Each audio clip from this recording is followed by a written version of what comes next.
কখনো ভেবে দেখেছেন একটা মাত্র ড্রোন, হ্যাঁ একটা ড্রোন, কিভাবে একটা দেশের ভাগ্যই পাল্টে দিতে পারে?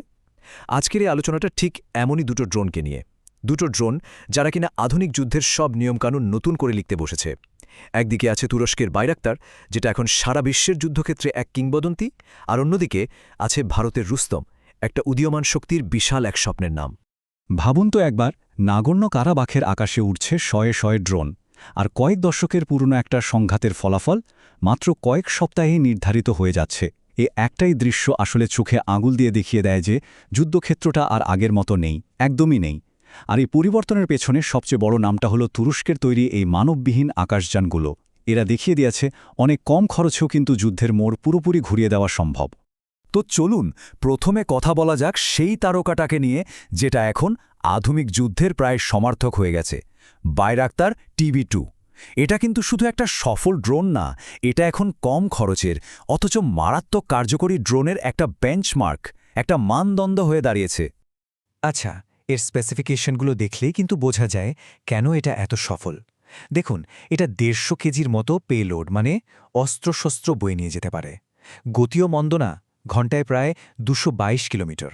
কিন্তু এর আসল জাদুটা কোথায় জানেন? আসল জাদুটা হলো এটা এক নাগাড়ে 20 ঘণ্টারও বেশি সময় আকাশে ভেসে থাকতে পারে। ভাবা যায়? আর দাম মাত্র $5 থেকে $5.5 মিলিয়ন মতো। একটা আধুনিক ফাইটার জেটের তুলনায় এটা তো কিছুই না, অথচ যুদ্ধক্ষেত্রে এর প্রভাব বিশাল। আর ঠিক এই কারণেই আজ দুনিয়ার 34টিরও বেশি দেশ এই ড্রোন ব্যবহার করছে। কিন্তু দেখুন, শুধু কাগজ কলমের হিসেব দিয়ে TB2কে বিচার করলে কিন্তু মস্ত বড় ভুল হবে। এর আসল পরিচয় তো লুকিয়ে আছে এর যুদ্ধক্ষেত্রের অভিজ্ঞতায়। সিরিয়া, লিবিয়া, নাগর্ণ কারাবাখ, ইথিওপিয়া, যেখানেই গেছে সেখানেই ও নিজের কার্যকারিতা প্রমাণ করেছে। তবে ইউক্রেনের যুদ্ধই কিন্তু বাইরাক্তারকে সারা বিশ্বে একেবারে কিংবদন্তি বানিয়ে দিয়েছে। সেখানে রাশিয়ার মতো বিশাল এক শক্তির বিরুদ্ধে তাদের সাঁজোয়া বাহিনীর বিরুদ্ধে যেভাবে লড়াই করেছে, সেটা এক কথায় ইতিহাস। এর ধ্বংসলীলার ক্ষমতাটা কতটা ভয়াবহ তার সবচেয়ে বড় প্রমাণ হল আজারবাইজানের রাষ্ট্রপতির একটা দাবি।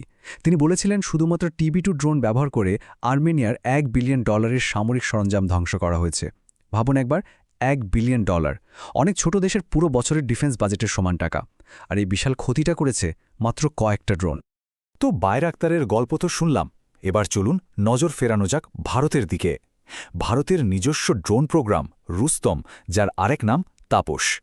এটা কিন্তু শুধু একটা ড্রোন বানানোর গল্প না, এর পেছনে জড়িয়ে আছে একটা উদীয়মান শক্তির আত্মনির্ভরশীল হওয়ার বিশাল এক স্বপ্ন। কাগজে কলমে দেখলে তাপস ড্রোন কিন্তু বেশ শক্তিশালী একটা যন্ত্র হওয়ার কথা। এর পেলোড বহনের ক্ষমতা 350 কেজি, মানে বাইরাক্টারের দ্বিগুণেরও বেশি। এর প্রধান কাজ হবে ইন্টেলিজেন্স, সার্ভিলেন্স আর নজরদারি।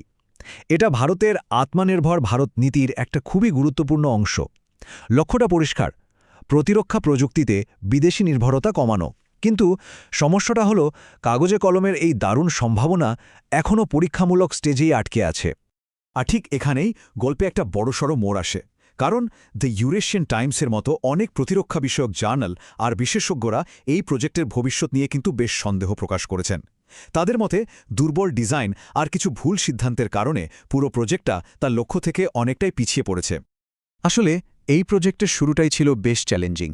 2009 সালে প্রথম প্রোটোটাইপ রুস্তম 1 সেটা তো শুরুতেই ক্র্যাশ করে। এরপর 2016 সালে এর উন্নত সংস্করণ রুস্তম 2 বা তাপস প্রথম আকাশে ওড়ে, কিন্তু দুর্ভাগ্য পিছু ছাড়েনি। 2019 সালে পরীক্ষার সময় সেটাও ক্র্যাশ করে বসে। হ্যাঁ, 2022 সালে অবশ্য একটা বড় মাইলফলক ছিল, যখন এটা 28,000 ফুট উচ্চতায় একটানা 18 ঘণ্টা উড়তে পেরেছিল। কিন্তু আবার ধাক্কা। 2024 সালে জানুয়ারিতে শোনা গেল পারফরমেন্স ঠিক মতো না হওয়ায় হয়তো এই প্রজেক্টের ফান্ডিংই বন্ধ করে দেওয়া হতে পারে। এই প্রজেক্টের সবচেয়ে বড় টেকনিক্যাল সমস্যাটাকে বলা হচ্ছে ওয়েট স্পাইরাল। ব্যাপারটা কি?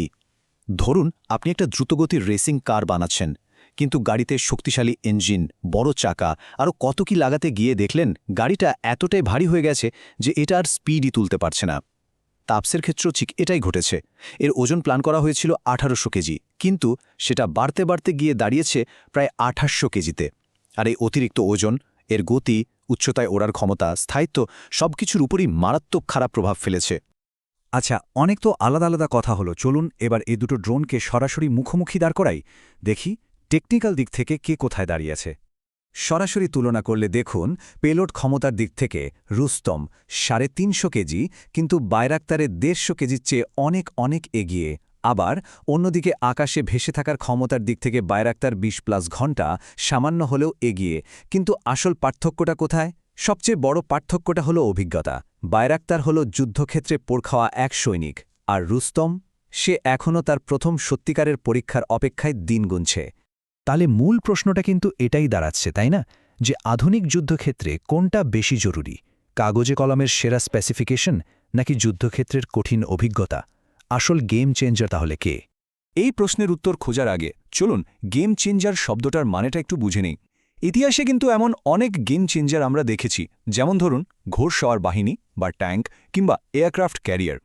এগুলো কিন্তু শুধু আগের অস্ত্রের চেয়ে একটু ভালো সংস্করণ ছিল না, না, এরা যুদ্ধের নিয়মকানুন স্টাইলটাই পুরোপুরি বদলে দিয়েছিল। তো গেম চেঞ্জার হলো এমন একটা প্রযুক্তি যা সামরিক কৌশল আর শক্তির ব্যালেন্সকে একদম গোড়া থেকে বদলে দেয়। বাইরাক্টার TB2 কেন একটা সত্যিকারের গেম চেঞ্জার, তার পক্ষে যুক্তিগুলো কিন্তু বেশ সলিড। প্রথমত, এটা একাধিক বাস্তব যুদ্ধে নিজেকে প্রমাণ করেছে, মানে এটা কমব্যাট প্রুভেন। দ্বিতীয়ত, এর দাম কম হওয়ায় অনেক দেশই এটা কিনতে আর ব্যবহার করতে পারছে। তৃতীয়ত, এটা কম খরচে ড্রোনের জন্য একদম নতুন ধরনের রণকৌশল তৈরি করেছে। আর সবশেষে তুরস্ক এই ড্রোনটাকে একটা শক্তিশালী রাজনৈতিক অস্ত্র হিসেবে ব্যবহার করছে।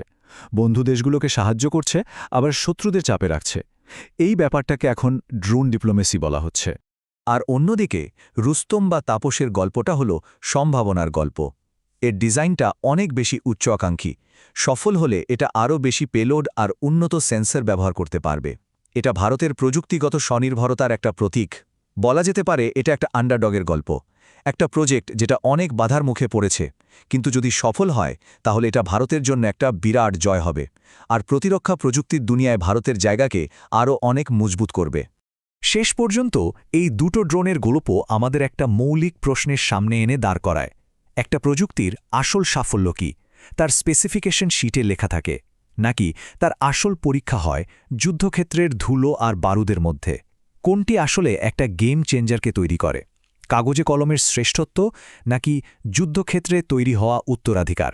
এই প্রশ্নের উত্তরটা হয়তো ভবিষ্যতের যুদ্ধক্ষেত্রই আমাদের দেবে।